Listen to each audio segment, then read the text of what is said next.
We are delighted to have Alison Edwards with us today. Alison works at ANSTO, Australia's nuclear science and technology organization, and with almost 100 publications with multiple citations. She's currently using the KOALA beamline, which is a lower diffractometer, to study materials across a broad range of chemical disciplines. So, Alison, thank you so much for joining us today. Tell us a little bit about your background. So I undertook a Bachelor of Science degree at the University of Melbourne. I started in 1981, completed my honours year studying crystallography and particularly chemical crystallography in the inorganic chemistry department under the supervision of Bernard Hoskins. He had done his postdoctoral work with Dorothy Hodgkin in the chemical crystallography lab in Oxford, and I developed a love of crystallography and an awareness of the lab in Oxford through him. That's where I first met Mike Glaser and became aware of the cryostream. And I was fortunate to get a position as a postdoc back based in the chemical crystallography lab, and I maintained a focus on doing chemical crystallography across the next 5 years. At the end of that time, I was very fortunate to get a staff position back at Melbourne University from 1994 through 1998. Moved to a research fellowship at ANU with Professor Richard Welbury. Richard had one of the very earliest cryostreams in existence. The development of the cryostream across time has been almost an underpinning theme of the progress of my career. Anyway, some years after, there was a position advertised at ANSTO for a chemical crystallographer to undertake work using the new instrument, the KOALA Lowy Diffractometer, which was being implemented on our new reactor. And I was fortunate to be able to secure that position. And it's interesting, I actually had some interactions with some of my colleagues in the neutron community regarding the viability of putting a cryostream into the instrument. Ultimately, we put in a Cobra. The reasoning for that was that the liquid nitrogen containing systems presented challenges, particularly in the safety paperwork at a nuclear facility.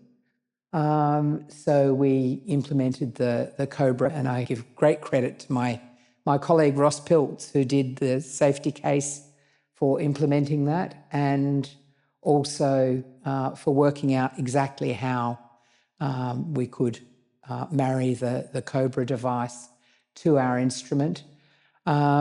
And it's been a great success story, and it's been the basis of a great deal of the success of the instrument, in that we've been able to work with materials that are extremely air sensitive, highly moisture sensitive, and to publish things rapidly in high standard journals.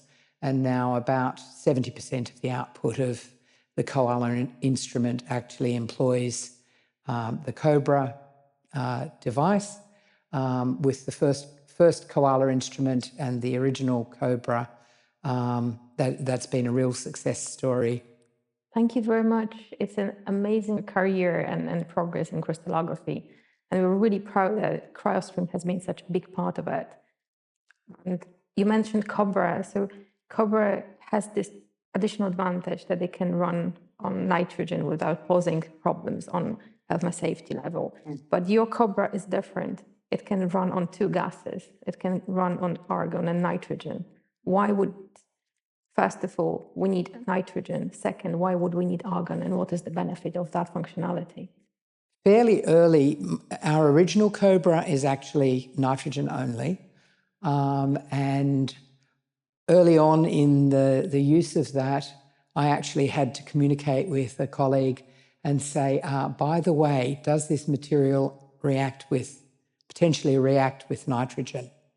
Many of the highly reactive species that are of particular interest for neutron diffraction are coordination compounds based on transition metals or main group metals in unusual oxidation states where the presence of any oxygen or water can have a reactivity.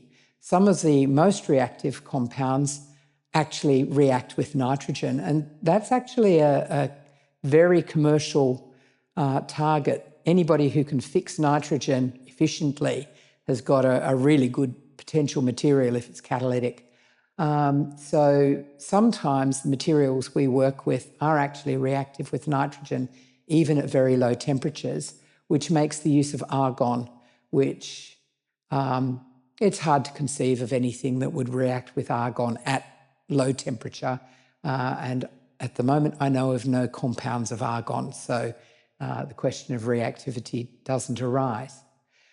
So the wide bore device that we've now implemented, we were keen to have argon available on that in order that when we have materials that people are either deliberately making to have the reactivity with nitrogen, or happily they find out that it reacts with nitrogen, if that's a good thing, we then have the capacity to work with the material shielded from that reactivity by having the argon present.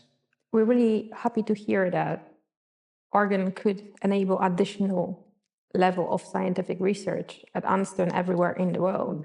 And you mentioned wide bore. So for those who do not know, Oxford Cryosystems make CryoStream and Cobra in two versions. There is a standard width of the nozzle that most of our customers and users know. For your specific research, with collaboration with ANSTO, we have developed Wide Nozzle Cobra specifically for the neutron science you're doing in crystallography at ANSTO. And it has an advantage of being able to cool down larger crystals. And it all comes down to neutron diffraction because it's slightly different experimental setup than standard X-ray diffraction that most people have heard of. Could you explain what is the difference and what's the advantage of the large crystals and what's the advantage of the wider nozzle in your instrument? So fundamental to the use of neutrons in science is the understanding that our neutron beams are many orders of magnitude less in flux than a standard X-ray setup. And that too is why we use Lowy diffraction, so that we don't select only one wavelength of neutrons and throw most of our neutrons away. Our specification, when we started with KOALA in 2007-8, for our first call for proposals, we said that we hoped to be able to work with crystals that were 0.1 of a cubic millimetre, and that would correspond to something that's about 1/2 by 1/2 by 1/2 of a millimetre. So not vastly bigger than the X-ray crystals when I was a student in the mid-80s, but much larger than the crystals that were typically being used for X-rays. And that was a best case scenario. And what we've found with our instrument is that with a good quality crystal, the optimal size seems to be about a cubic millimetre. Now, if you have a crystal that's a cubic millimetre, you need a suitable mount to hold that. It means that you're going to have about a millimetre sitting in the middle of the 5 millimetre central part of the original Cobra or CryoStream setup. You'll have the mount in there. The way we mount our crystal actually means that we have a significant amount of material sitting in the centre of the 5 millimetre cold stream with the laminar outer flow. And in certain circumstances, and particularly the detector on KOALA spins, and with the detector spinning, that actually gave you air movements and so on and led to icing. It was quite apparent from the first installation of Cobra when we tested it with an optimal sized neutron crystal that a wider bore for the inner part of the cold stream was going to offer us a really significant advantage in the experiment, in that we would not have so much of an issue about minimising the amount of material and how the experiment operates. So, you know, right from the start of the installation of our first Cobra, I was hoping and discussing with people here about implementing the possibility of a wider bore.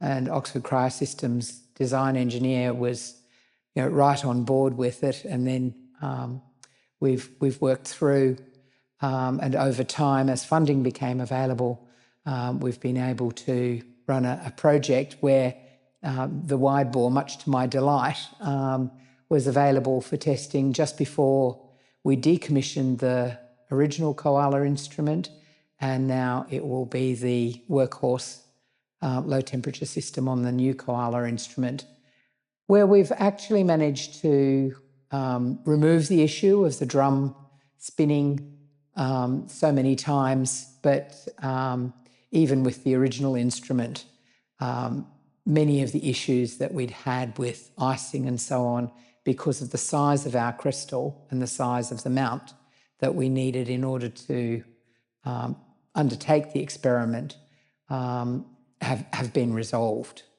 And it's opened up a whole new range of things that we've found with the wide bore. We've completely ceased to have any issues with icing because we've actually designed out some of the things that gave us problems in the newer instrument as well.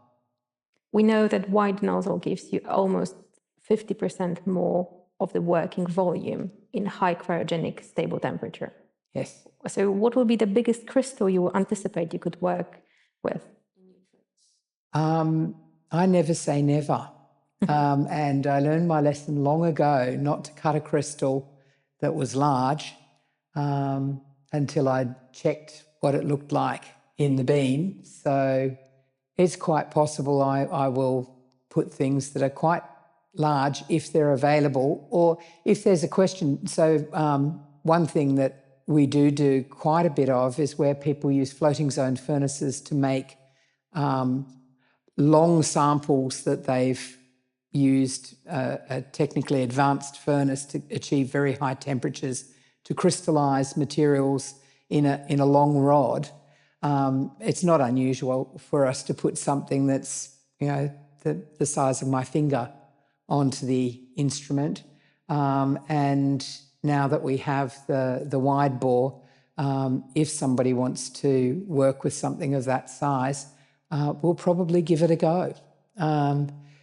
You know, I think where something isn't going to be damaged by being moved on and off the instrument, why not try first and see what you see before you start cutting or messing the crystal about. And one of the things about neutron diffraction is that you can actually work with a sample that's embedded in a matrix that may not be crystalline, and the neutrons will penetrate through that. And if that matrix happens not to absorb highly, you'll get a background signal from it. But there's the potential to work with things isolated in blobs of a suitable oil, for example, where you might actually want to take a relatively large crystal, if you're talking in X-ray terms, and protect it with a very large, a couple of millimetre thick coating of an oil that's suitable, which with neutrons would preferably not have too much hydrogen in it. So, you know, it opens up the possibility of doing more things where you might embed in a resin or any sort of mounting medium that you can think of, and still be able to be in the sweet spot of the low temperature device. So from the biological perspective, if I hear resin and the sample, I see tissue slices. Is it the same type of resin embedding that could be transferred from different methods of studying different samples and just try if neutrons are usable? There'd be some work to be done looking at the resins and the amount of hydrogen you put in, because with biological samples, you're often dealing with a small number of units relative to non-biological samples. Your unit cells can be much, much bigger. And that means per unit volume, you have fewer unit cells making your diffraction pattern. The nature of the resin you might use, you would try the resin first, perhaps put a block of the resin in and see whether it put too much background. You would think hard about the chemical nature of any resin or any oil that you might use. But there are oils that don't have vast amounts of hydrogen in them that you could potentially embed your crystal in. You know, there are adhesives that don't have a lot of hydrogen.